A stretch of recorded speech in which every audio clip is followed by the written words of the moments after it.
보리이기 때문에 이 보리를 2.2리터를 하나님께 가지고 가서 예배하고 하나님이 주신 것을 감사하는 삶. 그런데 그것을 감사하기 위해서 무엇을 하냐면 일곱 이레를 센다라고 합니다.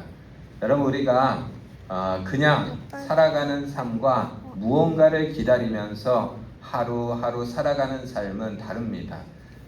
우리는 조금 자라서 조금 마음들이 그래졌지만 어릴 때 보면 어떻습니까? 어릴 때 아이들이 뭐 이제 여름이 됐으니까 수영장을 간다라고 하면 이렇게 이야기합니다. 아빠 몇 밤 더 자야 돼? 이렇게 이야기를 합니다. 그러면 몇 밤 더 자야 돼? 라고 말해줍니다. 우리는 살다 보면 그러한 것들을 잘 생각하지 않는데 그런 기대하는 것들을 한밤 한밤 하루하루 세어가는 삶은 다릅니다. 자라투스는 마란다에서 사람을 가리켜서 사람에게 있어서 우리들은 낙타의 삶이 아니라 사자의 삶이 아니라 아이의 삶을 살아가야 된다라고 이야기합니다. 낙타의 삶이라는 것은 누군가가 시켜서 순종하며 따라가는 삶이고, 사자의 삶은 어떻습니까? 내가 힘이 있기 때문에 무언가를 하려는 삶입니다. 그러면 아이들의 삶, 낙타의 삶보다 사자의 삶보다 더 좋은 삶을 아이의 삶이라고 했는데, 아이의 삶은 어떤 삶입니까? 아이의 삶은 근심 걱정 없이 그냥 노는 삶입니다. 우리 태호가 저한테 가장 많이 하는 말이 무엇이냐면, 아빠 나 뭐해? 이런 말입니다. 아빠 나랑 놀자 이런 말을 자주 합니다. 집에서도 야구하자라고 하고 축구하자라고 합니다. 그래서 공도 던져주고, 엊그제는 다이소에 가더니 어린이 그런 장난감 야구 배트를 사가지고 그거 가지고 집에서 치겠다고, 작은 공이라 못 맞힌다고 하니까 할 수 있다라고 하면서 걱정이 없습니다. 잘하든 못하든 자기 혼자 잘했다라고 이야기하고 그렇게 즐깁니다. 아이의 삶이라는 것은 하루하루를 살아가면서 즐겁게 살아가는 삶을 최고로 여기는 게 아이의 삶입니다. 곧 일곱 이레를 세는 것도 마찬가지입니다. 우리가 절기를 지키기 위해서, 감사를 드리기 위해서 하루하루 세어나가는 삶이라는 것은 다릅니다. 성경 속의 절기를 찾아 떠나는 여행이라는 2015년에 나온 그래서 유대인들에 대해서 이 오순절, 칠칠절, 맥추절을 어떻게 지내는지를 설명합니다. 지금도 유대인들은 오순절이 되면 자기 집과 회당을 다양한 식물과 꽃들로 장식하고 그 땅에서 나는 다양한 곡물과 과일들을 바구니에 담아 행렬을 이루어 성전으로 가져간다, 이렇게 이야기를 합니다. 우리도 내년부터는 우리가 이 맥추절도 추수감사절처럼 우리의 감사를 드릴 수 있는 그런 마음들을 함께 나누었으면 좋겠습니다. 하나님께서 오늘 말씀을 주시면서 신명기 16장에서 이런 말씀을 하십니다. 내 하나님 여호와 앞에 칠칠절을 지키되 내 하나님 여호와께서 내게 복을 주신 대로 내 힘을 헤아려 자원하는 예물을 드리고, 곧 어떤 특별한 것을 하나님 앞에 가져오라라는 것이 아닙니다. 힘이 닿는 대로 헤아려, 이런 표현을 씁니다. 여러분, 오늘도 보니까 어떤 분이 콩을 가져오셨나 봐요. 그래서 태호가 저기에서부터 자꾸 왔다 갔다 하면서 사모님이 어떻게 하라고 이야기를 하는데 뭔 말인지 모르니까 옆에서 자꾸 왔다 갔다 해서 제가 아까 받아서 여기다 놔뒀더니 요 자리는 아닌가 봐요. 그래서 저기다가 이렇게 놔뒀는데 아마도 이 맥주 감사주의를 생각하면서 어떤 분이 누군지 저는 지금 알지 못하지만 콩을 가져와서 감사를 드린 것이 아닌가 생각합니다. 여러분, 우리의 삶 속에서 우리들이 힘을 헤아려서 우리들에게 주어진 감사를 즐기며, 그리고 하나님 앞에 드리는 그런 저와 여러분들의 삶이 되었으면 좋겠습니다. 그래서 때로는 그것이 하루하루 다가오는 것이 부담이 되는 것이 아니라 어린아이들처럼 하루하루를 새는 것이 우리들의 삶 가운데 있어서 즐거운 삶이 되고 즐거운 셈이 되는 일곱 이레를 세웠던 유대인들과 같이 우리들이 하루하루를 세어가며 그렇게 살아가는 감사를 누리며 살아가시길 바랍니다. 살다 보면 이런 말을 합니다. 수요일쯤 되면 벌써 수요일이네, 한 주가 다 갔네, 이렇게 생각합니다. 그 말을 바꿔서 수요일이네, 이제 조금만 지나면 또 주일이 돌아오네, 이렇게 우리들의 마음을 바꾼다면 삶의 자세들도 달라지게 될 겁니다. 여러분, 우리가 믿음이 아무리 크고 그리고 우리들에게 있는 주어진 것이 많은 것들이 있다 할지라도 세상의 모든 것을 내 마음대로 할 수는 없습니다. 오늘 새벽에 아침에 나오는데 새벽 기도를 나오는데 비가 많이 쏟아지는 겁니다. 그래서 차량 운행을 할까 말까 고민했습니다. 비가 많이 와가지고 그 타이밍에. 그런데 그 고민하다가 제가 아내 교회에 불을 켜고 나왔더니 비가 잦아들더라고요. 그래서 차량 운행을 하고 또 이제 와서 새벽 기도를 드리기 전에 일기예보 실시간 예측을 봤더니 5시부터 비가 많이 온다고 그렇게 예보가 되어 있습니다. 그래서 예배 드리는 동안 제가 우리 권사님들 돌아갈 때는 비가 좀 그쳤으면 잠잠했으면 좋겠다 라고 그렇게 이야기하면서 기도했습니다. 나와 보니까 우리 권사님들 돌아가실 때 비가 거의 안 내리는 그런 상황이더라고요. 그래서 한 권사님이 목사님이 그렇게 기도하시더니 그렇게 됐습니다 라고 하시면서 이렇게 감사의 웃음을 짓는데, 여러분, 그게 뭐 제 마음대로 되는 것도 아니고 제가 기도한 동 하나님께서 다 들어주시는 것도 아닙니다. 그런데 그러한 것들을 그렇게 말로 할 수 있는 그런 믿음이 얼마나 대단한 믿음인가, 그 권사님의 믿음이 참 대단하구나 라는 그런 생각을 해봤습니다. 우리의 삶 가운데 주어져 있는 것 각자의 삶이 다 다릅니다.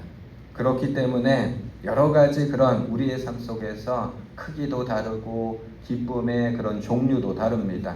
그런데 하나님께서 이렇게 이야기하십니다. 내게 복을 주신 대로라고 말합니다. 여러분, 우리는 누구나 복을 가지고 있는 사람들입니다.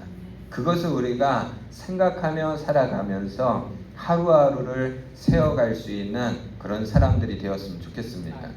또한 오순절은 예수님께서 부활 승천하시면서 그 120명 있었던 그 무리들에게 이야기를 했습니다. 성령 받기를 기다려라 라고 했습니다. 하루하루 그들이 열심을 다해서 성령 받기를 기다렸습니다. 그 역사가 오순절 마가의 다락방에서 이루어지게 됩니다.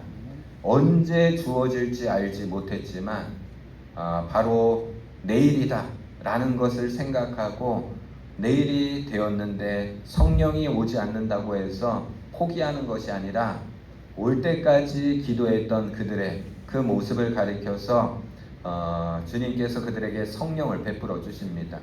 여러분, 인디언 기우제는 실패하는 법이 없다라고 합니다. 왜 실패하는 법이 없습니까? 비 올 때까지 기우제를 하기 때문에 실패하는 법이 없다고 합니다.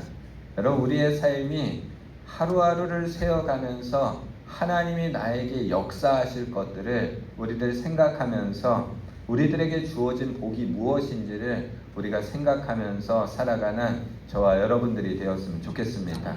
걱정 없는 삶, 근심 없는 삶, 남을 바라볼 때 부러운 삶, 여러분, 그러한 것들이 어찌 없는 삶을 살아가겠습니까? 다 부럽고 다 힘듭니다. 그런데 우리들이 그러한 것들만 생각하다 보면 우리들의 삶 속에서 이루어지는 좋은 것들을 놓치고 살아가게 됩니다. 온 나라가 지난 한 주간 보니까 들썩입니다. 호남에는 몇백조를 투자한다고 하고, 또 충청도에도 몇백조를 투자한다고 하고, 또 또 영남에도 몇백 조를 투자한다고 하고 강원도에도 몇십 조를 투자한다고 하고 경기도에는 또 원래 진행되던 것을 앞당겨서 돈을 더 투자해서 나라를 성장시키겠다 그런 이야기를 합니다. 그런데 보니까 이 전북만 없다고 사람들이 아우성을 합니다. 그런데 전북은 미리 현대자동차에서 이미 몇십 조를 한다고 얘기를 했습니다. 사람들이 몇백 조, 몇천 조 이야기를 들으니까 몇십 조는 이제 돈도 아닌 그런 상황이 되어버렸습니다. 몇십 조라는 돈이 적은 돈이겠습니까? 새만금이라는 땅이 이제 뭐 현대가 들어가서 그곳이 이제 활성화되게 된다면 그 광활한 땅을 통해서 기회들이 제공받게 될 것이고, 근데 사실 어찌 보면 몇백 조가 투자되는 것도 당장 내년에 되는 일도 아닙니다. 호남에서 이루어지는 거는 45년인가 뭐 그때쯤이나 이루어질 일이라나 그렇게 이야기를 합니다. 그러니 어찌 보면 우리들의 삶 가운데 있어서 그러한 것들 때문에 당장의 것들을 놓치다 보니까 호남 살걸, 전북은 어떻습니까? 군산에 살았어야 하는데, 저기 광주에 있어야 되는데, 저기 산업단지 그런데 그래도 서울에 있어야 되고 경기도에 있어야 되는데, 그런 생각들을 하다가 우리들의 삶 가운데 있어서 주어진 그런 힘 닿는 것을 놓치고 살아가는 경우들이 많이 있습니다. 여러분, 우리의 삶 가운데 하나님이 우리에게는 적든지 크든지 각각에 알맞는 그런 복들을 주셨다라는 것을 먼저 생각하는 삶이 필요합니다. 그곳이 척박한 땅이지만 하나님께서 그곳을 눈으로 지켜보시기 때문에 연초부터 연말까지 하나님께서 지켜보시기 때문에 그 땅은 어떤 땅이 되는 겁니까? 하나님이 지켜주시는 땅, 돌보아 주시는 땅, 그러한 땅이 될 수 있다라는 겁니다. 여러분, 우리의 삶 가운데 하나님이 오늘도 하늘문을 여셔서 우리를 위해서 준비하신 그런 귀한 은혜들이 있습니다. 물론 그들이 간 땅은 저런 대추야자 이런 것들이 나는 땅입니다. 그곳은 우리가 일용할 양식으로 삼을 수 있는 것들이 잘 자라지 않는 곳이었습니다. 그럼에도 불구하고 그곳에서 하나님께 감사하며 살아가는 사람들에게 하나님께서는 은혜를 주시고, 7일을 세워서 감사를 준비하는 사람들에게 하나님께서 감사할 그런 은혜들을 허락하여 주셔서 신약에는 성령의 강림을 허락하셨고, 또한 이스라엘 백성들에게는 그 땅을 허락하셨던 것처럼 오늘 우리의 삶 가운데도 기도대로 응답받는 아름다운 삶이 되시기를 주님의 이름으로 축복합니다. 그래서 저와 여러분들이 하나님 안에서 성공한 인생들이 되길 원합니다. 여러분, 성공한 인생은 어떤 인생인지 아십니까? 여러분의 자녀들이 우리만큼 믿음의 생활을 잘하는 삶을 살아가는 게 성공한 삶입니다. 우리가 그러한 것들을 자랑하면서 우리 마을에서 이런 자랑들 하잖아요. 누구 자녀가 승진했다, 그리고 금메달 땄다 라고 하는 것들 막 이렇게 현수막 붙입니다. 우리 교회는 그런 것들을 붙였으면 좋겠습니다. 우리 자녀들이 천국 백성 되었다, 이런 것들 우리들 붙여가면서 믿음의 영역을 아름답게 여러분들이 꽃피우고, 그리고 그러므로 말미암아 이 감사의 시간들을 아름답게 보내는 저와 여러분들 되시기 바랍니다. 오늘 말씀 가운데 가장 많이 반복되는 말이 하나님 여호와 앞에라는 말을 가장 많이 사용하면서 말씀을 주십니다. 하나님 여호와 앞에서 절기를 지키고, 하나님 여호와 앞에서 7일을 세고, 하나님 여호와 앞에서 하나님께 감사의 예물을 자원하여 드리고, 하나님 여호와 앞에서 즐거워할지라. 그가 누구이든지 객이든지 고아든지 과부이든지 몸이 아픈이든지 연약한 자든지 우리의 삶의 모든 환경들을 주님께서 지켜주실 것을 생각하면서 우리가 감사하는 그런 삶, 그렇게 우리들 일곱 이레를 세는 삶, 하루하루를 세워가는 삶, 우리가 기도하고 응답받기를 하루하루 세워가는 삶, 나의 자녀들이 잘 되기를 하루하루 기대하며 살아가는 삶, 희망과 감사가 넘치는 그런 우리의 삶이 되어서 이 맥주 감사주의를 감사로 보낸 이후에 이제 다가오는 장마철, 그리고 무더위, 그리고 우리에게 주어져 있는 열심을 다해서 거두어야 될 우리의 땅의 기업들, 그러한 것들을 주님께서 아름답게 우리들을 지키시고 보호하시고 채워주시고 또 감사를 넘치게 할 것들을 우리들 돌아보면서 우리 추수감사절까지 하나님께서 어떻게 우리를 감사하게 할 것인가, 우리들 하루하루를 세면서 기쁨으로 살아가는 저와 여러분들 되시길 주님의 이름으로 축복합니다. 우리 기도하겠습니다.